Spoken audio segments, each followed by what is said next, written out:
Olá, eu sou Ana Tereza Bonilha, orientadora educacional e psicóloga, e esse é o canal Vida na Quarentena. A nossa conversa de hoje é sobre os idosos. Vocês lembram do início do HIV no Brasil e da ideia de grupo de risco? Naquele momento, o grupo de risco estava associado à transmissão do vírus e não ao agravamento da doença. No contexto do Covid-19, não se trata de transmissão, mas se trata do grupo que tem maior possibilidade de ter um agravamento da doença. Então, se define que idosos, pessoas com problemas pulmonares, hipertensão e diabetes são aqueles que têm o maior risco de ter um agravamento da doença. Só que a ideia de grupo de risco faz com que as pessoas que não são definidas por essas características se sintam praticamente imunes. Então é importante e fundamental a gente trazer um outro conceito que foi desenvolvido, que é o conceito de vulnerabilidade. O conceito de vulnerabilidade, ele considera muito mais fatores do que apenas aqueles que definem o grupo de risco. Ele considera, por exemplo, as condições que aquela pessoa vai ter de diagnóstico, de acesso ao médico. Ele considera se a pessoa está subnutrida ou não, todas as possibilidades que podem interferir na imunossupressão.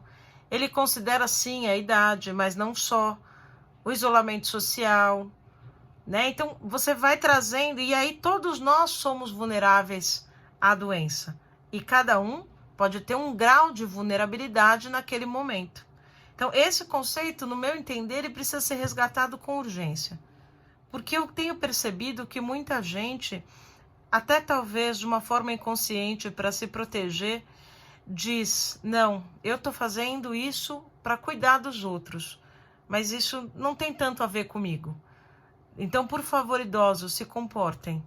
Porque se vocês não se comportarem, toda a economia vai sofrer, nós vamos sofrer. O peso, né, dessas falas. E são falas que as pessoas fazem em casa, são falas que aparecem em brincadeiras de WhatsApp, são falas que aparecem na televisão. Recentemente, todo mundo estava se convencendo de que 60 anos não era mais idoso.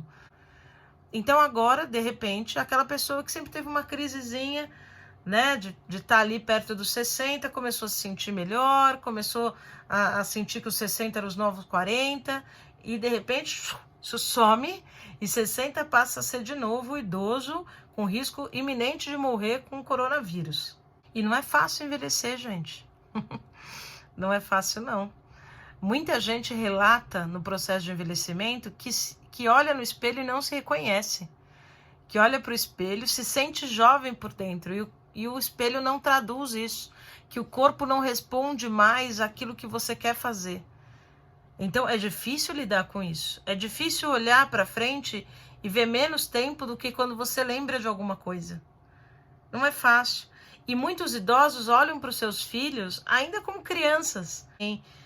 Eles vão olhar para vocês não como aqueles que têm que cuidar deles, mas aqueles que vão ajudá-los quando eles quiserem, mas que eles vão tomar as decisões. E aí chega uma autorização médica para mudar essa ordem na cabeça deles. Então agora a gente manda neles, porque senão eles vão morrer. E é todo tempo isso. Então vocês vão morrer, vocês correm risco de morrer, é perigoso vocês morrerem. Olha quantos idosos estão morrendo. O falecimento está posto para a gente desde o momento que a gente nasce. Mas à medida em que a gente vai envelhecendo, a probabilidade é maior. E as pessoas têm muito medo de perderem seus pais, perderem seus tios. Então há também um certo descontrole nos filhos em relação a isso, né? Uma urgência e uma coisa mais imperativa. Preciso proteger meu pai e minha mãe porque eu os amo muito e é muito difícil pensar em perdê-los. E a gente às vezes faz até uma desconexão empática e trata o idoso de uma forma sem conectar exatamente com o sofrimento que ele está tendo. Trata com humor, dando risada, né? E não aquela risada compartilhada, porque uma coisa é você rir junto, vamos rir desse momento. Esse momento é impressionantemente maluco, vamos rir juntos disso. A outra coisa é você rir com o idoso sendo a piada, você ri dele, você ri das coisas que ele está fazendo, e aí você se desconecta dele. Mas isso também é um mecanismo de proteção por essa dor que a gente tem, só que isso vai tornando O idoso cada vez mais sozinho, não sozinho fisicamente, mas sozinho por dentro, sozinho na sua experiência. E quais são as dicas, né? Como é que a gente pode lidar com isso? Então, a primeira coisa é, de fato, tentar compreender por que isso está acontecendo, como ele está se sentindo, evitar ficar usando essa coisa da morte. Se estiver vivendo na casa, então olha assim, ó, mãe, você vai ter que me ajudar. Eu preciso da sua ajuda. Ai, filha, não aguento, não sei o quê. Todo mundo aqui vai ajudar, a senhora está muito bem, vai ajudar sim.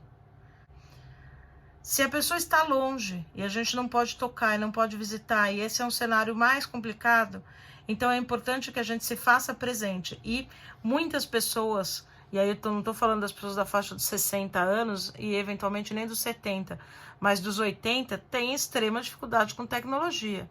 Mas tem um tipo de tecnologia que eles dominam muito, que é o telefone.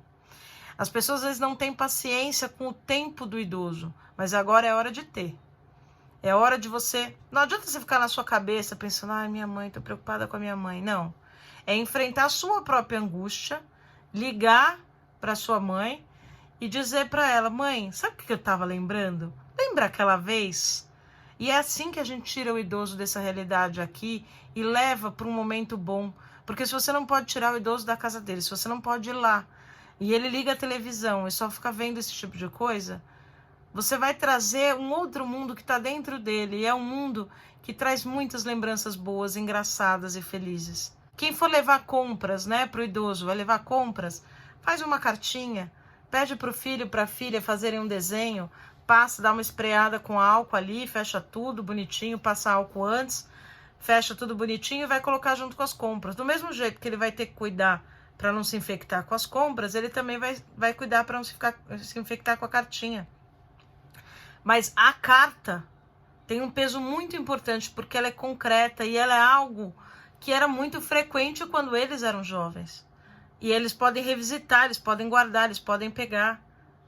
Diria até, coloquem o perfuminho que vocês usam na carta, para que o idoso pegue e fala, tem o cheiro da minha filha. Tem o cheiro da minha netinha. Nossa, ainda estava com cheirinho, filha. Senti o cheirinho dela nessa carta. Vocês vão trazer pequenas alegrias que vão ajudá-los a enfrentar isso. Porque tem idosos que estão chegando a dizer, gente, eu prefiro morrer do que ficar aqui. Não adianta só a gente confinar as pessoas de idade. Que vida é essa? Então a gente precisa trazer esse brilho, essa cor para essas pessoas e dizer que isso é um tempo. Então eles vão ter sentido, eles vão ter propósito, eles vão ter alegria. E isso a gente tem que trazer da forma como eles funcionam e não da forma como a gente funciona. É aquela história de comprar um presente, você compra um presente que você gosta e não que o outro gosta. O que adianta? Tem que ser alguma coisa que tenha a ver com eles. Mãe, eu estava lembrando de uma música. Você lembra quando a gente foi viajar para tal lugar? Como que era, mãe? Ai, não lembro, filha. Ai, eu também não. Às vezes você até lembra. Mas vamos trazer isso. O que você vai fazer hoje de bom? Nossa, eu lembro que você cozinhava não sei o quê. Ai, quando terminar essa quarentena, pode se preparar. Você vai ter que fazer um prato daquele para mim. Nossa, eu tô já com a boca salivando de vontade. Então, é por aí que a gente vai trazer. É trazendo as memórias afetivas, fazendo planos para pós-quarentena. Assim que a gente precisa lidar com os nossos idosos. E não ameaçando eles, de se eles saírem, eles vão morrer. É claro que eu estou falando de pessoas de mais idade.